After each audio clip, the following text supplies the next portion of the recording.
It's week 35 of the Trump Roundup, and as much as I'd like to say that the president has earned his 40% approval rating, which he completely hasn't, just for showing up to hurricane sites like he actually fucking helped. Really? No. It bounced back up? He's up to 40, yeah. God damn those people who are like, well, he did go to a hurricane zone, so... So, fortunately for us, and I'm so weird feeling this way about dictator Kim Jong-un, but after Trump gave his speech at the UN calling for actual fucking genocide against a sovereign nation because, he doesn't like that one guy that he calls Rocket Man. God, I have to say that just hearing the North Korean Supreme Leader call Trump an insult that so many people had to go to a dictionary just to find out what it meant did wonders for my mood for the rest of the week. Especially when he came up with that nickname from Un where he, calls him Rocket Man. I wonder how many people he had to not pay for him to come up with that joke. Or is that one of his own? Do you think he did that on his own, like off the cuff? That sounds like Crooked Hillary Rocket Man. No. That's one that he's been working that around for a while. Yeah. I was going to give it to Stephen Miller. No, I think he's been saving that. Yeah. Yeah, I agree. No, he definitely didn't hire writers or anything. They could have come up with way better. I don't think anybody would work for him anyway, because I've even heard that his office is going to, once the 1 year hits, like in November, there's going to be a mass exodus of anybody that's in the West Wing because they're going to be like, I worked for the president for a year. I'm going to work for a lobbying group. I'm going to go work for something else. So. Anybody. I'm going to work for anybody. I'm going to go work at McDonald's. Do you know how much money it would take for me to show up to work at the White House right now? I mean, there is a price. I have a price. I don't have a price on my values. Like, I would still not be me. Like, I would still be me, and nobody would like me. But there is a price. It's is it $175,000 salary, which is about the range on the high end for some of these? No, it's several million. Oh, millions. Okay. Yeah, it's several million. Like, I'm not kidding. Like, I'm not kidding. Like, 175,000. They offer that to me to go work in that White House. 175. Yeah. I understand the word. I understand the numbers that you're. Hold on. No. Okay, hold on. 250,000 a year. No. $300,000 a year. Well, I don't know. What's the job? Oh, wait. Yeah, it really depends. It doesn't matter. Okay. $300,000 a year. I'm like $300,000 a year. Do you get to be one of those? I get to be one of those people who just works there, but you don't ever have to go out and publicly do anything. There's some people like that. Yeah, I mean, but you know what? I wouldn't do it. I would end up declining the job. I would end up going, I can't do it. I like 300,000. Like, that's a lot of money. That's a lot of money. That's enough to get your own brownstone, like in DC, man. I couldn't do it. I couldn't do it. I'm sorry. I would just be like, I can't do this. Like, myself as a person, I can't work for this man. I have a price that's really grossly high that no one would ever pay. Hey, Felicia, we work for that man. Yeah. I know you, honey. But not directly. Not telling you what. Not telling you directly. Yeah. But I have to see his goddamn picture at work every day. So damn it. I know the company I work for, and I know all the executives there, so it's fine. Yeah. Let's see. If you're not privy to everything that's been going on, and I don't know how you could be living underneath this president and not know what's going on. My wife being an example of one of those people. She doesn't follow politics. So if you're not privy, Trump essentially played the toddler tin pot to the world this week at the UN General Assembly, which he threatened to totally destroy North Korea, and he even called the Iran nuclear deal an embarrassment to the United States. And the pictures of John Kelly during this speech are just priceless.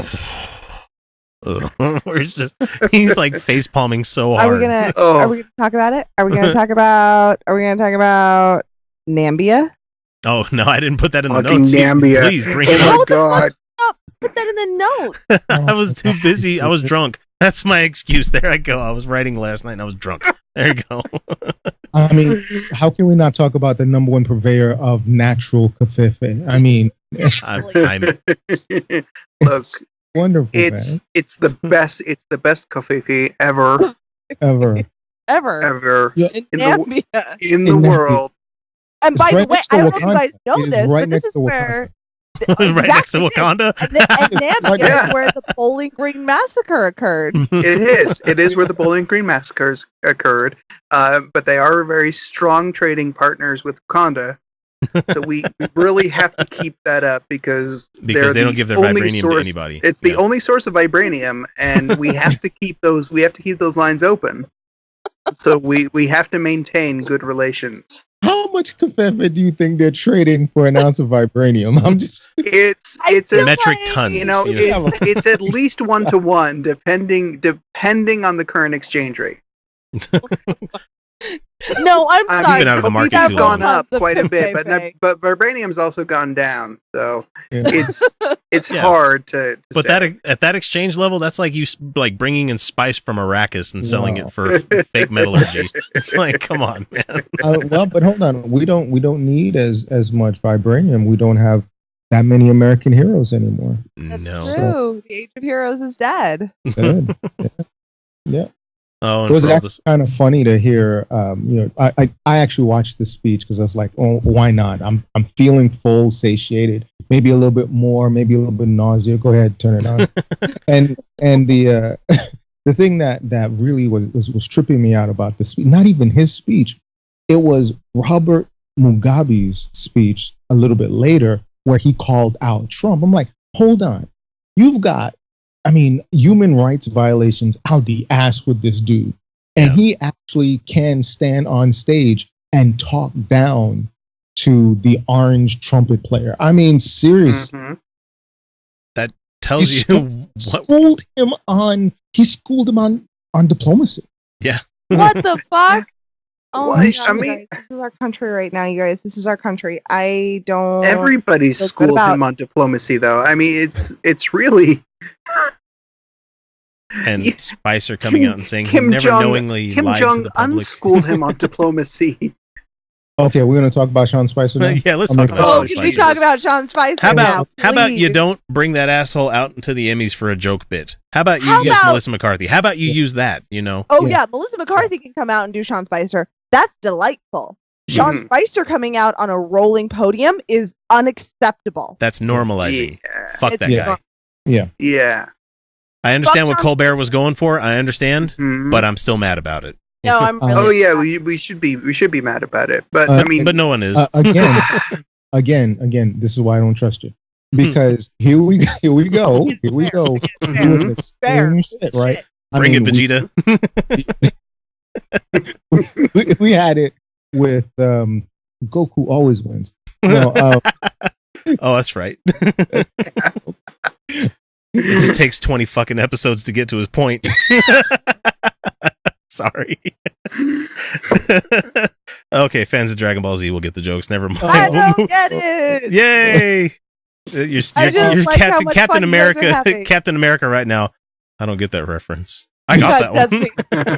It sounds like fun. Back to Are we having fun? But it started out, in my opinion, very much with Jimmy Fallon.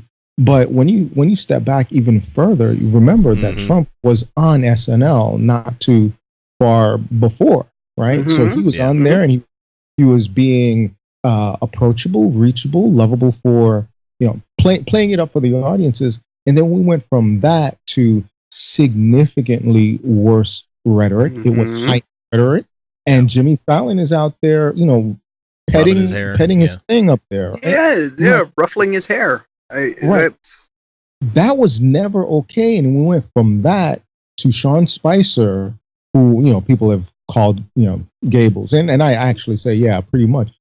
He never knowingly lied to the public unless he didn't live in the White House. That wasn't true. Unless he secluded himself, had his little phone of silence.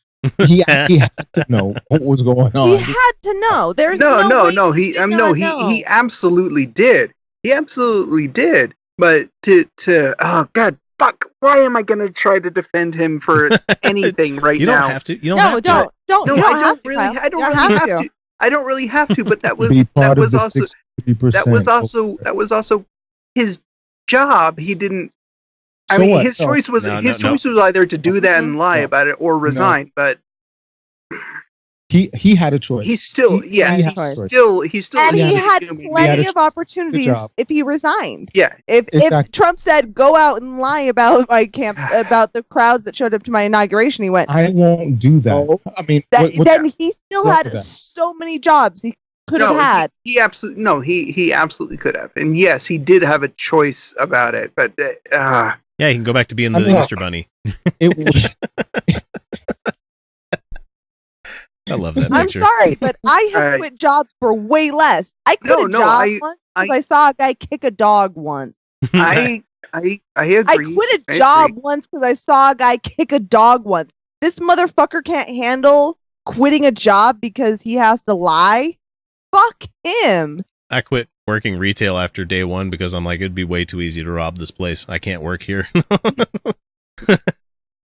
Okay, so it would be very difficult for him to quit the job. I do think there would be a little bit of a problem because, of course, you'd get right wing white lash, where people would immediately call him, bro flake, etc. They would just completely go hard in on him because they go hard in on us, and we're the left, right? Yeah. So he couldn't deal with blah blah blah. But imagine the opportunities that would have opened up for him had he done that. I mean, he had money before. Right. Almost everyone in that administration. I mean, Scaramucci was a millionaire before he was even considered. Oh yeah, no. Let's he wasn't hard off for money. No, he wasn't. So it's all about power and influence, and that's a corrupting influence right there. Yep. Yeah. No, he made his choices. Was. Yeah. He made his choices. Yeah. No, his choice was that he was absolutely okay with what he was doing. So do you think that it was okay? So why do you think he was okay with that? Do you think that it was truly self-interest, self-preservation, or that he actually believed in the undertone of white supremacy and truly white supremacy and nationalism that has been fomenting with the Bannon institution? Can I say it's both? That it could be a little bit of both. I don't know. Part of the problem is what we saw with Spicer was very, very little was him, and the majority of what we saw as press secretary was before he took the job. He had a reputation as being someone who was honest and someone who had integrity. He was someone who believed deeply in his passions, and the rumors were that he compromised all those working for Trump. I think, he absolutely did. But that shows to me he's a coward. He's a fucking coward. Yeah. No, I absolutely believe that. And I absolutely believe that he didn't have enough strength of conviction for what is true or honest and right. I honestly think to walk away from it. Since Spicer is not the rich man taking the job, he's not an oligarch. He's not a guy that's coming in with a lot of money. Yeah, he was just trying to cash in. I honestly see it as just that's what I think too. Yeah. Alex, what do you think? I really want to get your perspective on this. Yeah, I think if you're you can take the job and cash in, and anyone who's going to take that job is going to wind up in a very hard position, but access to lobbying positions, access to media positions. It didn't matter how long he was going to be there. He was going to cash in. So I don't know that I buy that. Oh, he was just going to cash in, because that shouldn't have influenced how he handled the situations, how he handled the position. Yeah. So what you really saw was a lot more of who Sean Spicer really is. I really do believe that. Yeah, I really do believe. I agree. Yeah, the nice guy veneer is something that's, a lot of people have that in the workplaces, and that's fine. But you put someone under pressure and constant pressure, you tend to see who they are really quickly. Yeah, him hiding behind the bushes. Oh, yeah, hiding behind. He's a coward. He's a coward who has no interest but in himself. He has no convictions whatsoever. He's a coward. I'm sorry, and I have no sympathy in my heart for cowards. So, talking of the king coward that we have right now, Trump, he like I said, he said something about the nuclear deal with Iran. calling it an embarrassment to the United States. That was lauded across the globe as one of the best deals that was made. But because it was Obama that did it, of course he's going to be mad about that because can't let him have any success at all. We can't let a black man be smarter than a white man. Well, yeah, I've said it before. I'm gonna say it again. If you want back into the Paris Accord, which it doesn't look like we're actually going to leave, but if you really wanted to get back in there, say Paris said we're not going to renegotiate. So yeah. And Nicaragua signed on. Yeah. So now it's us and Syria. That's it. Right. So have President former President Obama come out and say the Paris Accord was a bad idea for America and watch have a major course correction. Yeah. That would be very interesting to see what happens. Have Obama just pick every judge. He's like, yeah, I like this conservative guy. I like this guy. Exactly. I like this one. Exactly. Because it is very much about not just undoing a legacy, but erasing it altogether. Right? Well, he never thought he was absolutely never a valid candidate, never a rightful or credible, legitimate president at that. So undo it all. From the weird stuff that we saw with him copying the cake, copying the I know. Melania copying Michelle's speech, Yeah. Fuck. Yeah. It's ridiculous. And now Melania's going out and digging shit out of the garden that was Michelle's project. He's trying to Columbus the last 8 years. Yeah, he is. Oh, absolutely. That's his only objective. Trump has been a white supremacist for a very long time. So no one's going to be surprised when the P tape finally does come out and be like, yeah, that's totally something that he would do because Obama slept on that bed. Of course he'd have a hooker pee on it. Why? Of course he was. Yeah. No, and I totally buy into the fact that he decided to run for office, to run for president, based solely on being pissed off at being picked on at that fucking correspondence dinner. Yeah. Yep. God. Let's see. What else has he been up to this week? He went on to slander Sorry, but I want to go back to this real quick. Right. The reason that white people voted for Trump was because it was a black man and there was a woman coming up. Yeah. That was it. That was why they supported. That was a big portion of it. Yes. And which is why I thought Hillary was going to be a weak candidate, not because she's a weak candidate, not because she's not qualified, not because of anything other than Jesus, she's probably the most qualified candidate for president we've had for a long time. Completely irrelevant. It was all about, is America ready for that? Now I didn't believe that America was ready for Obama, quite ready for Obama, until I really started going out there, listening to rallies and what happened. And I'm like, okay, maybe, but they're not ready for someone that for a woman. No. I'm sorry. Misogyny goes deep. Much deeper. Misogyny goes so deeper. So yes, it's so much easier because we've had so many. We haven't had that many black men who have taken leadership roles, but think about pop culture. Think about our Denzel Washingtons, our Will Smiths, our Idris Elbas. Like, don't say Jaden Smith. He's not included. Oh God, damn it. No. Smith. I'm kidding. But these are wonderful black men who deserve a role in the limelight, but they are still men who. Right. So. Misogyny is cross-cultural. That's the way it is. Misogyny is cross-cultural, which is interesting because when you take a look at the black vote, 95% of black women, so almost 100% of black women, voted for Hillary, and they did. They really did. Wasn't even a question that was going to happen. And when you take a look at the voting bloc, black women tend to be the highest demographic in the black community that's going to vote. So black women vote much more than black men do.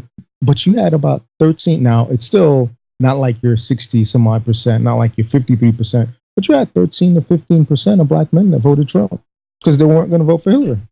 I know. That's nothing. That's nothing. Misogyny. Black men have internalized a patriarchy as well.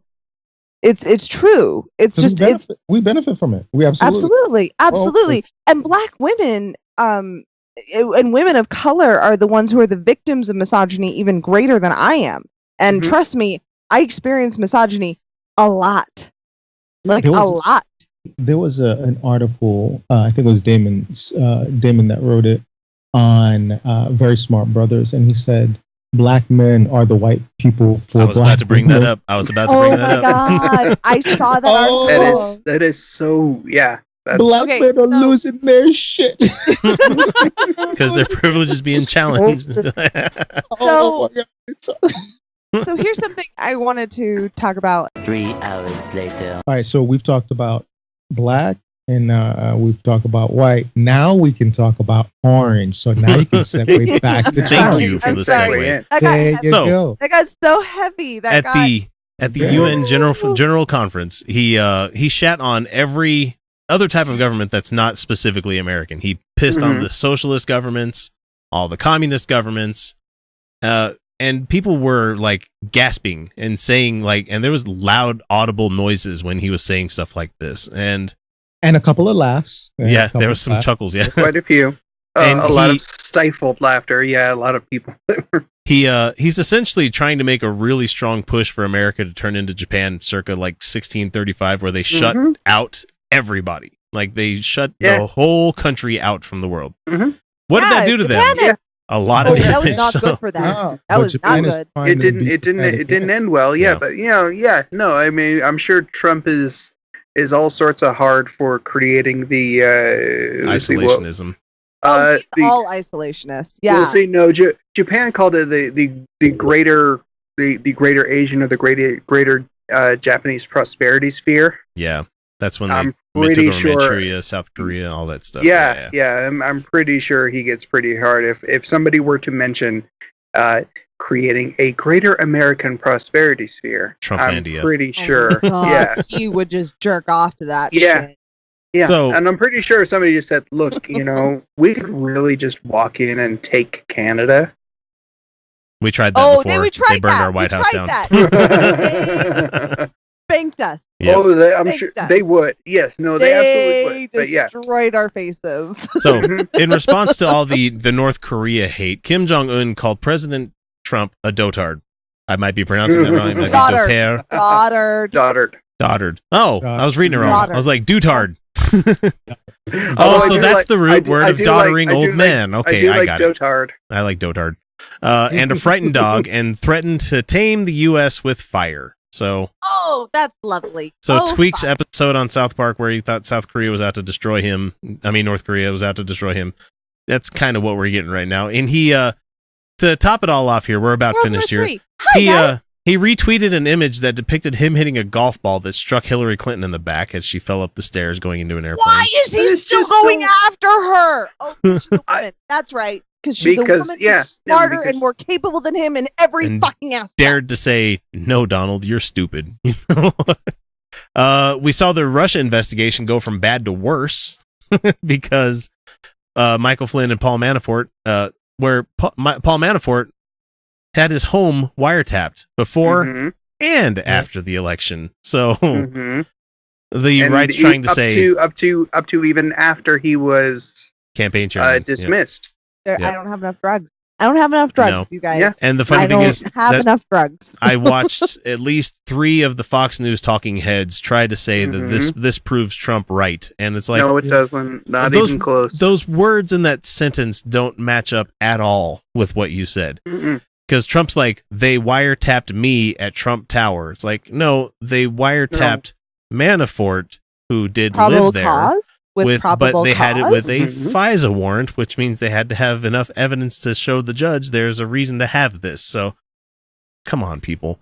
And the last one that I have on the list here, he rolled back yet another Obama-era guideline when his Secretary of Education, Betsy DeVos, announced new rules on campus sexual assault to mostly protect accused men because it's apparently too easy to get people in trouble for this stuff. Conservatives don't give a fuck about women. They don't give a not even fuck. close. So this is nothing like the great orange savior, the great white hype coming in and trying to repeal President Obama's entire tenure in office. So how about that, people? We're dealing with a president that's trying to work backwards instead of forwards. So what do we call that? That's the definition of regressive. Yeah. Thank you, Alex. Fucking own it, people. God. So there's Trump this week. Have a drink because you need one. God.